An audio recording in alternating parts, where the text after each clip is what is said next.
નમસ્કાર દર્શક મિત્રો, હું છું પરમાર અનિશા. તમે જોઈ રહ્યા છો લોક સામના ન્યૂઝ. તો જોઈએ આજના સમાચાર. સુરેન્દ્રનગરથી અમારા રિપોર્ટર તૃપ્તિ શાહ સાથે. સુરેન્દ્રનગરમાં સિંગલ યુઝ પ્રતિબંધિત પ્લાસ્ટિકના વિક્રેતાઓ સામે કાર્યવાહી.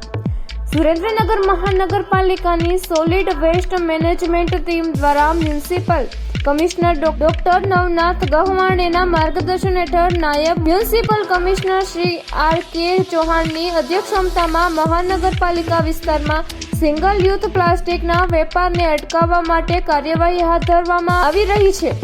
આ અંતર્ગત ટીમ દ્વારા મહાનગરપાલિકા વિસ્તારમાં સિંગલ યુઝ પ્લાસ્ટિકનો વેપાર કરતા વેપારીઓ પર અચાનક તપાસ હાથ ધરવામાં આવી હતી.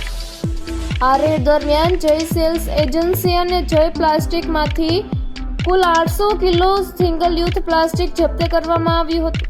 તેમણે ગણેશ ટ્રેડર્સમાંથી 400 કિલોથી વધુ સિંગલ યુઝ પ્લાસ્ટિક જપ્ત કરાયું હતું. આ તમામ વેપારીઓને કુલ 50,000નો દંડ ફટકારવામાં આવ્યો છે.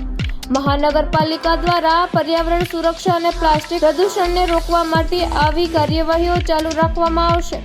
નાગરિકોને અપીલ કરવામાં આવે છે કે તેઓ સિંગલ યુઝ પ્લાસ્ટિકના વેપાર અને વપરાશથી દૂર રહે અને પર્યાવરણ મૈત્રી વિકલ્પો અપનાવે. તો ફરી મળીશું એક નવા સમાચાર સાથે. ત્યાં સુધી જોતા રહો લોક સામના ન્યૂઝ.